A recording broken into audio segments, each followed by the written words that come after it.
വെളിവില്ലാത്ത ഈ ചേച്ചി കാരണം എത്ര വണ്ടികളാണ് കൂട്ടിയിടിച്ചത് എന്നൊന്ന് നോക്കിക്കേ. ഇതുപോലെയാണ് സ്ത്രീകളുമായി ബന്ധപ്പെട്ട പല റോഡ് അപകടങ്ങളും.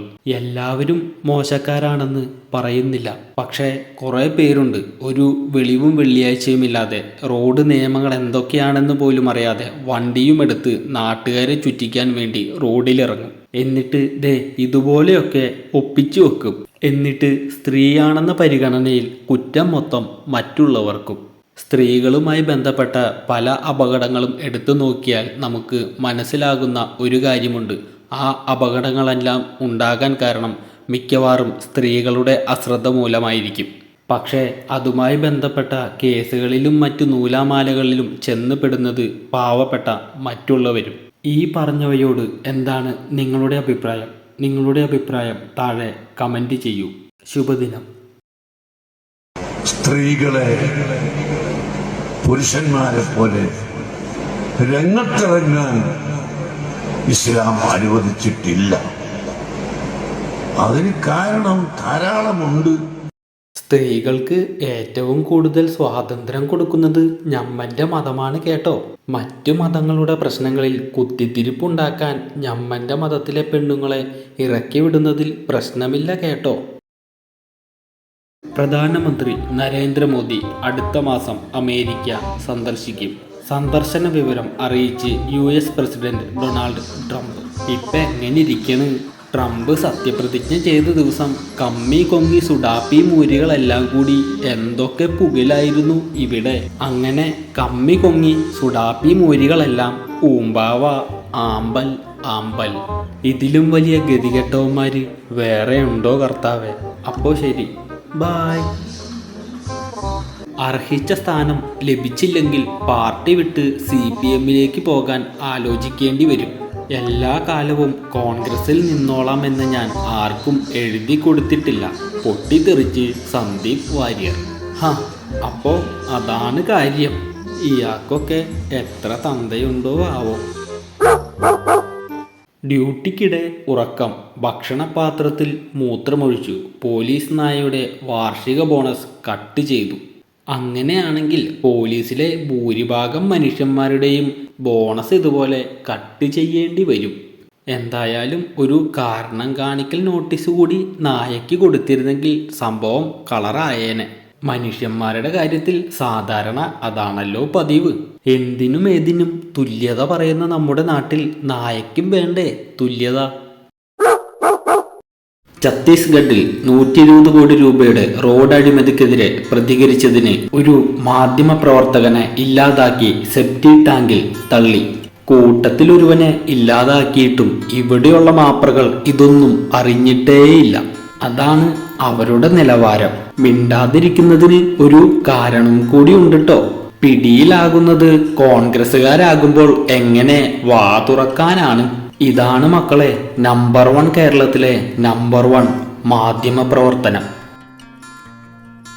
ഇടുക്കി മുട്ടം സർവീസ് സഹകരണ ബാങ്കിൽ തീപിടുത്തം. റെക്കോർഡ്സ് റൂമിനാണ് തീ പിടിച്ചത്. സഖാക്കൾ ഭരിക്കുന്ന ബാങ്ക് ആയിരിക്കാനാണ് സാധ്യത. ആർക്കും സംശയമൊന്നുമില്ലല്ലോ അല്ലേ? അങ്ങനെ അവിടുത്തെ നിക്ഷേപകരുടെ കാര്യത്തിൽ ഒരു തീരുമാനമായി. പണം തരാനുള്ളവരുടെ റെക്കോർഡ്സ് എല്ലാം അത് കത്താതെ അവിടെ തന്നെ ഉണ്ടാകും. പക്ഷേ നിക്ഷേപകരുടെ റെക്കോർഡ്സ് എല്ലാം കത്തിപ്പോയി കാണും കേട്ടോ. കുറച്ച് നാളുകളായി നമ്പർ 1 കേരളത്തിൽ മാത്രം കണ്ടുവരുന്ന ഒരു പ്രത്യേക പ്രതിഭാസമാണ് ഇത്. ആർക്കും കൂടുതൽ സംശയങ്ങളൊന്നുമില്ലല്ലോ അല്ലേ? എന്നാ പിന്നെ ഞാൻ പോണു. ബായ്. കമ്മ്യൂണിസ്റ്റുകൾക്കും മാർക്സിസ്റ്റ് സോഷ്യലിസ്റ്റുകൾക്കും അമേരിക്കയിലേക്കുള്ള പ്രവേശന വിലക്ക് കർശനമാക്കി ഡൊണാൾഡ് ട്രംപ്. നമ്പർ 1 കേരള മുഖ്യമന്ത്രി ഇനി എങ്ങനെ അമേരിക്കയിലേക്ക് ചികിത്സയ്ക്ക് പോകും? അങ്ങേരും ഒരു കമ്മ്യൂണിസ്റ്റുകാരനല്ലേ? ഇതിനെയൊക്കെയാണ് കാലം കാത്തുവെച്ച കാവ്യനീതി എന്നൊക്കെ പറയുന്നത്. പണ്ട് നരേന്ദ്രമോദിയെ കയറ്റരുതെന്ന് അമേരിക്കൻ പ്രസിഡന്റിന് കത്തയച്ചവരാണ് ഇന്ത്യയിലെ അന്തം കമ്മികളായ കമ്മ്യൂണിസ്റ്റുകൾ. ഇന്ന് നരേന്ദ്രമോദി അമേരിക്കൻ പ്രസിഡന്റിന്റെ കട്ട ചങ്കും കമ്മ്യൂണിസ്റ്റുകൾ പടിക്ക് പുറത്തും. എന്താ അല്ലേ? നാണം കെട്ട് ജീവിക്കാൻ അന്തം കമ്മികളുടെ ജീവിതം ഇനിയും ബാക്കി. പിന്നെ അന്തം കമ്മികൾ ജന്മന നാണമില്ലാത്തവരായതുകൊണ്ട് കുഴപ്പമൊന്നും ഉണ്ടാവാൻ സാധ്യതയില്ല. മന്ത്രി റിയാസ് അപമാനിച്ചെന്ന് മലപ്പുറത്ത് ലോക്കൽ കമ്മിറ്റി അംഗങ്ങളടക്കം CPM-ൽ നിന്ന് കൂട്ടരാജി. അതായത് തിരുട്ട് സംഘത്തിനിടയിലും കൂട്ടത്തല്ല് തുടങ്ങി എന്നർത്ഥം. അപ്പോ ഇനിയാണ് പൂരം. ഇതിൻ്റെയൊക്കെ എഫക്റ്റ് അടുത്ത ഇലക്ഷനിൽ കാണുമായിരിക്കും അല്ലേ? അങ്ങനെ ആ തലതെറിച്ച ചെറുക്കനെയും ന്യായീകരിക്കാൻ ആളുകളെത്തി. ഇത് തന്നെയാണ് നമ്പർ 1 കേരളത്തിൻ്റെ ഏറ്റവും വലിയ ശാപവും. കേരളത്തിൽ എന്ത് ചെറ്റത്തരം കാണിച്ചാലും അതിനെ ന്യായീകരിക്കാൻ കുറേ കമ്മ്യൂണിസ്റ്റുകളെത്തും, അല്ലെങ്കിൽ കുറേ ഫെമിനിസ്റ്റുകളെത്തും, അല്ലെങ്കിൽ കുറേ സാംസ്കാരിക നായകളെത്തും. എന്നാൽ ഈ പറഞ്ഞവരെയൊന്നും നല്ലത് ചെയ്യുന്നിടത്തോ നല്ലത് പറയുന്നിടത്തോ കാണില്ല എന്നതാണ് പരമമായ സത്യം. ഇവരാണ് സത്യത്തിൽ കേരളത്തിൻ്റെ ഈ നാടിൻ്റെ തന്നെ ശാപം. ഇപ്പം എങ്ങനെ ഇരിക്കണ്? ഇന്ന് ഫേസ്ബുക്കിൽ കണ്ട ഒരു പോസ്റ്റാണിത്.